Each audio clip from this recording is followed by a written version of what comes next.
ಕೂಡ ಅವರು ಈ ಭಾಗದಲ್ಲಿ ಇವತ್ತು 7 ಬಾರಿ ಗೆದ್ದಿರುವ ನಾಯಕನ ಸಮುದಾಯ ಇವತ್ತು ಅವರು ಆ ಭಾಗದಲ್ಲಿ ಶಾಸಕರಾಗಿದ್ದರು, ಈ ಭಾಗದಲ್ಲಿ ಸಂಸತ್ ಸದಸ್ಯರಾಗಿದೆ. ಇವತ್ತು ಎಲ್ಲಾ ರೀತಿಗಳಲ್ಲಿ ಕೂಡ ಇವತ್ತು ಕ್ಷೇತ್ರದ 17 ಲಕ್ಷ ಮತದಾರರು ಕೂಡ KH ಮುನಿಯಪ್ಪಜಿಯವರ ಅವರು ಬರಲೇಬೇಕು, ಅವರ ಆಶೀರ್ವಾದ ಇಲ್ಲಿ ಇರಲೇಬೇಕು ಅಂತ ಹೇಳಿ ಕಾಯ್ತಾರೆ ಮತದಾರರು. ಅಂತ ಮತದಾರರ ಸಮಯದಲ್ಲಿ ಇವತ್ತು ಹೈಕಮಾಂಡ್ ಏನ್ ಡಿಸಿಷನ್ ಕೊಡ್ತಾರೋ ಆ ಹೈಕಮಾಂಡ್ ಡಿಸಿಷನ್ಗೆ ನಾವೆಲ್ಲ ಬದ್ಧವಾಗಿ ಇರ್ತೀವಿ ಅಂತ ಕೂಡ ನಾವು ಅವತ್ತು ಏನ್ ಹೇಳಿದ್ದೀವಿ, ಇವತ್ತು ಅದನ್ನ ಹೇಳ್ತಾ ಇದೀವಿ. ಹೈಕಮಾಂಡ್ ಡಿಸಿಷನ್ ಏನ್ ಕೊಡ್ತಾರೋ ಅದಕ್ಕೆಲ್ಲ ನಾವು ಬದ್ಧವಾಗಿ ಇರ್ತೀವಿ ಅಂತ ಹೇಳ್ತಾ 24ರ ಚುನಾವಣೆಯ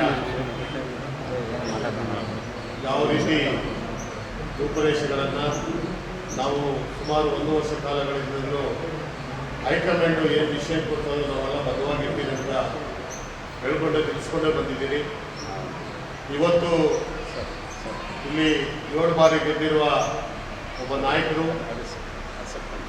30 ವರ್ಷ ಕಾಲ ಇವತ್ತು ಈ ಕ್ಷೇತ್ರದ ಭದ್ರಕೋಟೆ ಅಂತ ಕಾಂಗ್ರೆಸ್ ಭದ್ರಕೋಟೆ ಅಂತ ನಾಯಕರಂತ KH ಮುನಿಯಪ್ಪಜಿಯವರ ಇವತ್ತು ಈ ಕ್ಷೇತ್ರದಲ್ಲಿ 19ರ ಚುನಾವಣೆಯಲ್ಲಿ ಎಲ್ಲರೂ ಪಕ್ಷದ ಶಾಸಕರುಗಳೆಲ್ಲ ಒಗ್ಗೂಡಿ ಇವತ್ತು ಎಲ್ಲ ಪಕ್ಷದ ಕಾಂಗ್ರೆಸ್ ಗೆಲ್ಲಬೇಕು ಅಂತ ಹೇಳಿ ಅಸೆಸ್ಮೆಂಟ್ ಮಾಡಿದಾಗ ಕೂಡ ಮತ್ತು ಕೆಲವರು ಕಾಂಗ್ರೆಸ್ 19ರ ಚುನಾವಣೆಯಲ್ಲಿ ಈಗ ನಮ್ಮ ಸುದರ್ಶನ್ ಕೇಳಿದಂಗೆ ಎಲ್ಲಾ ರೀತಿಗಳಲ್ಲಿ ಕೂಡ ತಮಗೆಲ್ಲರೂ ಗೊತ್ತಿದೆ 19ರ ಚುನಾವಣೆ ಏನು ನಡೆದಿದೆ ಅಂತ.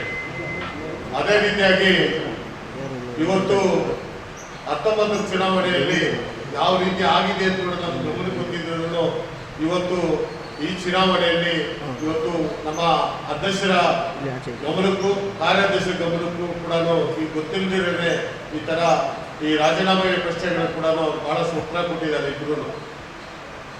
ಇವತ್ತು ಈ ಭಾಗದಲ್ಲಿ 8 ಕ್ಷೇತ್ರಗಳಲ್ಲಿ ಕೂಡ 5 ಲಕ್ಷ ಮತದಾನ ಇರೋದು ಕೂಡ ಎಲ್ಲರೂ ವಿರೋಧ ವ್ಯಕ್ತಪಡಿಸಿದ್ರು. 5 ಲಕ್ಷ ಮತದಾನ ಇರೋದು ನಾಯಕ ಏಕೈಕ ನಾಯಕ ಅಂತ ಹೇಳಿದ್ರೆ ಅದು KH ಮುನಿಯಪ್ಪಜಿ ಅವರು. ಅಂತ ನಾಯಕನನ್ನ ಇವತ್ತು ಈ ಭಾಗದಲ್ಲಿ ಎಲ್ಲಾ ರೀತಿಗಳಲ್ಲಿ ಕೂಡ